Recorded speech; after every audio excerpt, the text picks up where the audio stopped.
આવ્યા છે તો એમાં નામ અંગે પ્રશ્નો આવ્યા છે.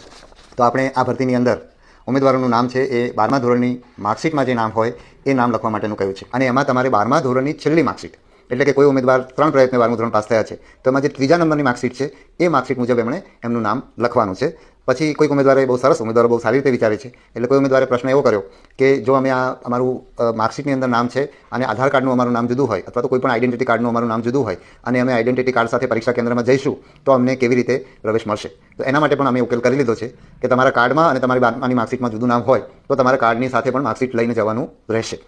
બીજું, કોઈએ ગેજેટ કરાવેલું છે, એટલે કે ગેજેટમાં પ્રસિદ્ધ કરીને પોતાનું નામ બદલ્યું છે, તો એમણે પણ 12માની માર્કશીટ મુજબ જ નામ લખવાનું થશે. અને એમને નિમણૂક વખતે એમને ગેજેટ મુજબનું નામ દાખલ કરવામાં આવશે. એટલે અત્યારે તો એમણે 12માની માર્કશીટ મુજબ જ નામ લખવાનું છે. કોઈ એવું પણ પૂછ્યું છે કે અમારી ડિપ્લોમાની અંદર માર્કશીટ નથી હોતી, તો તમારું જે ગ્રેડ સર્ટિફિકેટ છે એ પણ તમારી માર્કશીટ છે. એટલે તમે જાણો છો કે 12માની પરીક્ષાની અંદર 2 વસ્તુ તમને મળે છે, એક 12માની માર્કશીટ મળે છે અને એક પાસિંગનું પ્રમાણપત્ર 12માનું મળે છે. એવું જ 10મામાં થાય છે. એટલે ડિપ્લોમાની અંદર તમે કયા વિષયમાં કયા ગ્રેડ મેળવ્યા છે અથવા કયા માર્ક્સ મેળવ્યા છે એ તમારી માર્કશીટ છે અને એમાં તમારું જે નામ હોય એ મુજબ તમારે નામ લખવાનું છે.